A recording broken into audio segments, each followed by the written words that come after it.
ಕನ್ಸಡ ಅವನ ಹೆಸರು ಒಂದು ಪಾವತಿ ತಗೊಂಡ್ ಬರ್ರಿ ಈ ದುಡ್ಡು ಒಯ್ರಿ. ಚಲೋ ಆಗ್ಲಿ. ರಾಮ ಅಂಬಜಯ ನಮ ಪ್ರಾಪತೆ ಶಿವಹೇ ನಮಃ.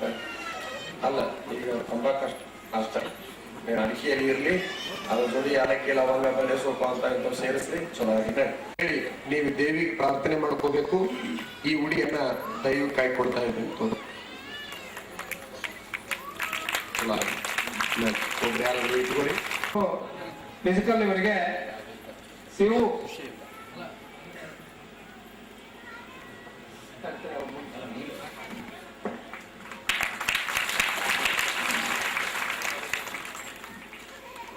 ಶಿವು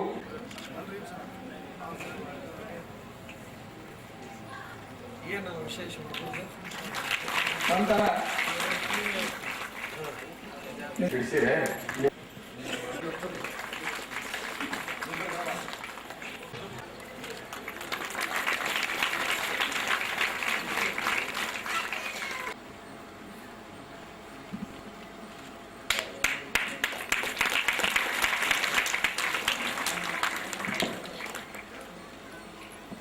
ಆ ದಾಸೋಹಕ್ಕಾಗಿ ಅವರು ಕೂಡ ದೇಣಿಗೆಯನ್ನು ಕೊಟ್ಟಿದ್ದಾರೆ.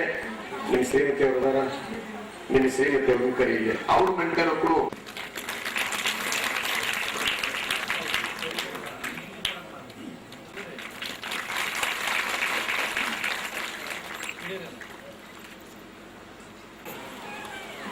ನಾನ್ ಬಹಳ ಕಡೆ ಹೇಳ್ತಿರ್ತೇನೆ, ಕೆಟ್ಟ ಬಿಸಿಲಾಗ ಹೊಲ ನೋಡಬಾರ್ದಂತ, ಹೊಟ್ಟ ಹಸ್ತಾಗ ಮುಖ ನೋಡಬಾರ್ದಂತ.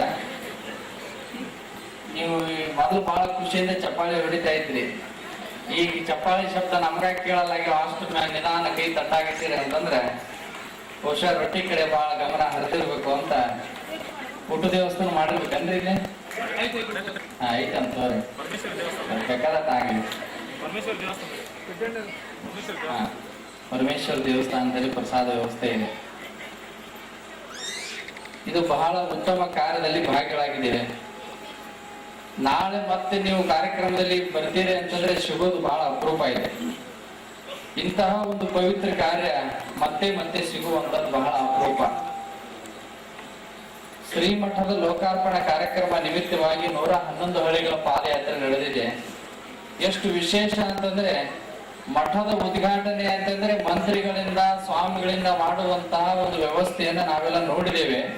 ಆದ್ರೆ ಪೂಜ್ಯ ದಿಂಗಾಲೇಶ್ವರ ಮಹಾಸ್ವಾಮಿಗಳವರ ಕನಸು ಎಂತಹದ್ದು ಅಂತಂದ್ರೆ ಮಂತ್ರಿ ಮಹೋದಯರು, ಮುಖ್ಯಮಂತ್ರಿಗಳು, ಮಿನಿಸ್ಟರ್ಗಳು ಮಾಡುವಂತಹದ್ದು ಮುಖ್ಯ ಅಲ್ಲ. ನಮ್ಮ ನಾಡಿನ ಚಟ ಬಿಡುವುದರ ಮೂಲಕ ಚಟ ಬಿಟ್ಟಿರುವಂತಹ ವ್ಯಕ್ತಿಗಳಿಂದ ಉದ್ಘಾಟನೆ ಮಾಡಬೇಕು ಅನ್ನುವಂತಹ ಸತ್ಯ ಸಂಕಲ್ಪ ಪೂಜ್ಯ ದಿಂಗಾಲೇಶ್ವರ ಮಹಾಸ್ವಾಮಿಗಳು ಮಾಡಿದ್ದಾರೆ. ಇದೊಂದು ಆದರ್ಶ ಕಾರ್ಯಕ್ರಮ. ಇದೊಂದು ಯಾಕೆ ಅಂತಂದ್ರೆ ನಮ್ಮ ಜನ ಒಳ್ಳೆಯವರಾಗ್ಬೇಕು. ಗ್ರಾಮೀಣ ಪ್ರದೇಶದ ಜನ, ನಗರ ಪ್ರದೇಶದ ಜನ ದುಶ್ಚಟದಿಂದ ಮುಕ್ತರಾದ್ರೆ ಅವಾಗ ನನ್ನ ಖರೇನೆ ನನ್ನ ಮಠ ಉದ್ಘಾಟನೆ ಆದಂಗ ಆಗ್ತದೆ ಅನ್ನುವಂಥದ್ದು. ಇದು 6 ವರ್ಷದ ಹಿಂದಿನ ಉದ್ಘಾಟನೆ ಆಗ್ಬೇಕಾಗಿತ್ತು. ಅವಾಗಿನೇ ಮುಖ್ಯಮಂತ್ರಿಗಳು ಒಪ್ಪಿದ್ರು, ಸಿದ್ಧಗಂಗಾ ಪೂಜ್ಯ ಮಹಾಸ್ವಾಮಿಗಳವರು ಒಪ್ಪಿದ್ರು, ಎಲ್ಲಾ ಮಹಾಸ್ವಾಮಿಗಳವರು ಒಪ್ಪಿಸ್ಬಿಟ್ಟಿದ್ರು. ಆದ್ರೆ ಈ ಕಾರ್ಯವನ್ನ ಹಾಕೊಂಡಿದ್ದಿಲ್ಲ. ಅವರು ಹಳ್ಳಿಗಳಿಗೆ ಪಾದಯಾತ್ರೆ ಮಾಡಿ ದುಶ್ಚಟ ಬಿಡಿಸೋ ಕಾರ್ಯವನ್ನ ಹಾಕೊಂಡಿದ್ದಿಲ್ಲ. ಆದ್ರೆ ಅವರ ಒಂದು ಇಚ್ಛೆ ಎಂತಹದ್ದು ಅಂತಂದ್ರೆ ನಾನು ಮಠದ ಉದ್ಘಾಟನೆ ರಿಬ್ಬನ್ ಕಟ್ ಮಾಡಿಸೋದ್ರ ಮೂಲಕ ಆಗಬಾರದು, ತಮ್ಮ ದುಶ್ಚಟಗಳನ್ನ ಹೋಮವನ್ನ ಮಾಡೋದ್ರ